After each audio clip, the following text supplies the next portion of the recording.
we're going to be continuing on these events. We did one last year in DIT. This is a follow-up. It stems from a European project, and this year it's called Ecological Production in a Post-Growth Society. Now it's a bit of a mouthful, but basically we're talking about the democratization of the means of production. And what Professor Charter has spoken about is, and Itchin and Sandy and Bernie, is all about how we can create the jobs at the local level.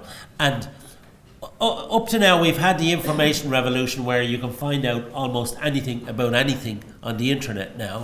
But now with the new technologies, we can actually start to make things and at the local level instead of importing them from China or Germany or somewhere else. And this possibility, what Davy Phillips is doing in Clough-Jordan, in these fab labs, and some of the ones Martin spoke about, is possible now. It wasn't possible a few years ago. A lot of people were talking about local production for local needs, but didn't have the technology or wherewithal to do it. Except in places, as somebody mentioned, Cuba, where because of the oil running, the Soviet oil running out, they now produce something like 80% of their own fruit and vegetables for a city of 2 million in Havana, from the surrounding area and from within the city itself. So there are achievements like that out of necessity, as has been already said. But so we can now, and this, one of the reasons we had this in this area is because we're in the Dublin Northwest area. We're in an area which is somewhat disadvantaged at high levels of unemployment. You have Ballymun, Finglas, Cabra. Now the partnership covers Whitehall, Santry, Drumcondra, Glasnevin and Phibsborough as well. But we have lots of programs going in the community partnerships trying to get local training and jobs going. But at the end of a lot of these training programs, there's actually no work at the end of it. So what we're trying to do is show where jobs are possible. And that's why we called it the democratization of the means of production earlier. And the second part is about the control, handing control back to the community. The community taking control of this instead of waiting on politicians or somebody else to come down and say we're going to do this, that and the other. Do what Sandy was talking about, Bernie was talking about, just take control and do it. So we're part of this series. There's 10 countries involved. I've been at meetings in other countries where they're emphasizes on different aspects of it. Like in Barcelona, they were talking about the growing to feed the city of Barcelona in the hinterland of Barcelona. That was the main aspect of it there. In Zagreb, it was about involving the trade unions, getting which is the Irish Congress of Trade Unions, the biggest civil society organisation in the country, trying to get them involved in issues like this. And there are two people here who have been involved in this. Esther Toomey, who's originally from London, was involved in with the former GLC when Ken Livingstone was the mayor, where they set up the Greater London Enterprise Board and opened the doors of the universities, they were then called polytechnics, to citizens walking in with ideas for products and services, and it took off in a big way, and eventually it was quashed by Thatcher.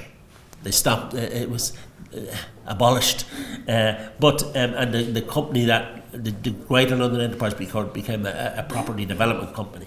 And also we have another gentleman here, Jerry Tyson, from the Finglas. It was called the Tolka Area Partnership. It's now called Dublin Northwest Area Partnership because it covers the area of Ballymun and Santry, etc. And Jerry is involved in the Court project, which is a repair service mainly for the elderly and disadvantaged in the Finglas area. Not just fixing things, but making and fixing and putting the circular economy into practice. And that's what our aim will be. Now, There was a conference I was at in Brussels recently where they called it a new lease of life for products, which was all about this durability of products, and we had a head of the white goods industry for the whole of Europe there, where he was challenged about the durability of products and why don't they design their products to last longer. And there was the people were there from that slide that also Martin showed. This is the American iFixit people who say they have said, we hold these truths to be self-evident. If you can't fix it, you don't own it. And they are a marvelous group of people from California who are have all of these YouTube. You can look it up yourself on the internet. I won't delay you on that. This is their repairing iPhone kit, which they have a little kit of tools that can take apart an iPhone, because Apple do not want you to take apart an iPhone. They want you to throw it out, and there's no way of taking it apart unless you invent special tools for doing so. So they have invented special tools, and they do take apart iPhones and change the batteries and wherever else. We also had the guy there from Fairphone, if you want to look that up, Fairphone from the Netherlands, who have invented a similar a smartphone which can be taken apart and the parts reassembled and new parts fitted. We had one at the a Fairphone at the repair cafe. It's not quite disassemblable. Even those guys haven't designed the fully disassemblable. Well, they are. That is their aim to do this. So there are moves in this direction with the technologies. This was a French outfit who take apart washing machines, and that's all the bits of a washing machine, and they take the bits, take it to pieces, and can repair anything. This is the idea to getting to the. This is another company that they repair. They're a French company just outside Paris that repair modems. Now they do the modems for most of France and most of the telecoms companies in France, and they have 4,000 jobs, 4,000 workers just repairing modems. This was the iFixit, people from America. Remanufacturing, we discussed that. This was the poster for the conference, new lease of life for products, reuse. Now, this is what I spoke about with Esther Toomey. This was a group of trade unionists in London, in England, who formed a group, and instead of 4,000 people being made redundant, they came up with what they call the alternative plan. And it was because they said we still have the skills and abilities of the workers, and we even have the machinery in the factories. This was before 3D printers and that. Why can't we use our skills for making what they called socially useful products? And they wrote to universities and academic institutions up and down Great Britain, and they got a handful of replies. And they were a bit disappointed. So they wrote to all the organisations dealing with disability and community problems areas, and they got hundreds of replies on what products and services they need right now that are not available. And they developed these. One of them was to develop a kidney machine that could be taken on a person's back, because, believe it or not, Lucas made kidney machines besides making aircraft parts. And they developed 150 different products, I think, came out of it. And that is the book on the subject by Hilary Wainwright, who spoke at last year's conference. And that example is used by a Professor Adrian Smith in the University of Sussex as a historical example of motivating communities. Now, that particular instance was people who were being made redundant to come up with ideas to use the ingenuity of the people for making products and services that were socially useful. And that was recalling the Lucas plan. That's what Dr. Adrian Smith of the University of Sussex. That was one of their posters. Well, I changed it a wee bit. They looked at the Concorde, which overall cost on development and running until it was eventually abolished. It was 5 billion, I think it was. So they say, well, that could be equal to 100 million heaters at €50 each, and keeping people warm. And that is a more socially useful product than flying from London to New York in an hour and a half less than currently. at 2,000 a head, I think, was the cost of a flight for on Concorde. This is the 3D printers as we speak. They're one of the products that will change everything. Now, the 3D printers were originally made plastic parts and small parts, but now they've evolved into areas such as where Siemens are using them for making burner tips for turbines. These burner tips are now made by 3D printers. They were originally made by other methods of extracting the metal, and now they can be made in 44 days. Originally Siemens it took nearly a year to make a burner tip, and now it takes 44 days using this technology. So it's moving into areas and areas of design for wind turbines and other areas that could not be manufactured under normal processing. The design now using CAD and other methods can come up with shapes and designs, and Siemens are talking about turbine blades that are going to be far more efficient than existing turbine blades that they can make using the 3D technology. This is what was spoken about earlier, the Pacific Garbage Island, which I have a little video on, but I'm not going to show it now, and you can look it up yourselves on the internet. Look up the Garbage Island. This Garbage Island is twice the size of France in the Pacific, floating around, and it's not the only one. There's in the Atlantic and other oceans there are similar, all this waste plastic we spoke about earlier. That's a machine that is called a Filabot that Martin spoke about as well. It makes the basic product for 3D printers, the plastic product, and basically you, in that little funnel there, you can shove in your own shampoo bottles, provided you know the type of plastic, as has been said earlier. You can the same type of plastic can be plugged in. They can heat it to the level of melting or whatever for that type of plastic, and out comes the raw material for the manufacturing from the 3D printer. So you're completing the circle in the circular economy, so to speak. Now that is just one move in that direction. It's very early stages. That's only about the size of a shoebox, that machine. The one that I'm not going to show the video, but you can look it up as well. There's 3D building. The Chinese have a 3D printer now, a pretty massive thing that can build houses.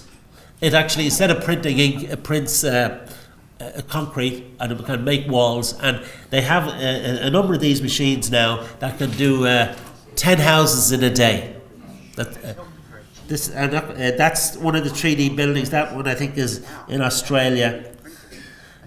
They're showing that, and there's one in California where there's a massive 3D printer on railway tracks that built a 2-story house in 20 hours. They had to stop to fit the windows in. So I'll just flick through this. This one is to show again that 3D printers are not just making plastic. This is a jet engine, a miniature jet engine by a miniature turbine, as you've seen there. That is a working jet engine. All the parts were manufactured on a 3D printer. And then that was the Chinese, the 3D houses. You can look that up. There's the houses that made by the Chinese 3D printing machine. So this is going to revolutionize things. There's no doubt about it. That's the house there. That's printed. And that one is the... in Barcelona, that's another one you could look up yourselves. It's about a house that was cut out using laser cutters and assembled on the beach in Barcelona within a few days. And it's showing a totally solar energy efficient house built in Barcelona.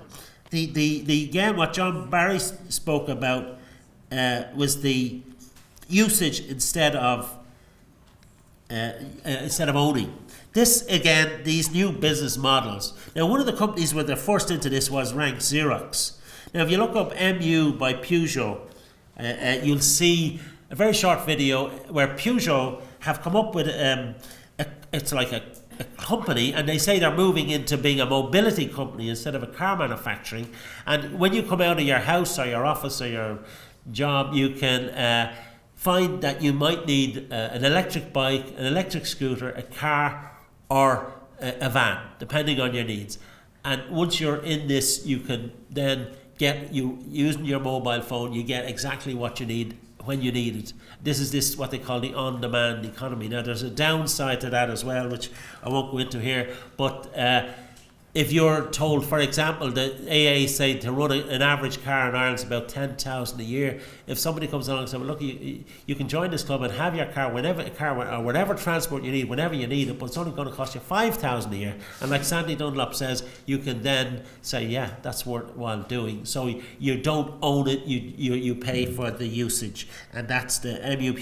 Other companies have gone into this. BMW have BMW Drive, and they have that available in, I think it's in San Francisco and some of the German cities, and the other car companies are looking at this. And Henry Ford's grandson announced at the recent summit, the Web Summit in Dublin, that Ford would be going into the future to be a mobility company instead of a car manufacturing company. But it requires a different business model, and the company that were first in this was of course Xerox, because photocopiers originally were too expensive, and they rented them out and you paid per page or whatever for printing. Now, but they've kept that up, and the photocopying companies, as Professor Charter says, have used that model all the time, and you pay for usage. And now Xerox have a factory in Dundalk, and they have a factory, they've one in Britain and the Netherlands as well, where they tell their designers, as has been said, we want you to design that product, that shaft or gear, that will last forever.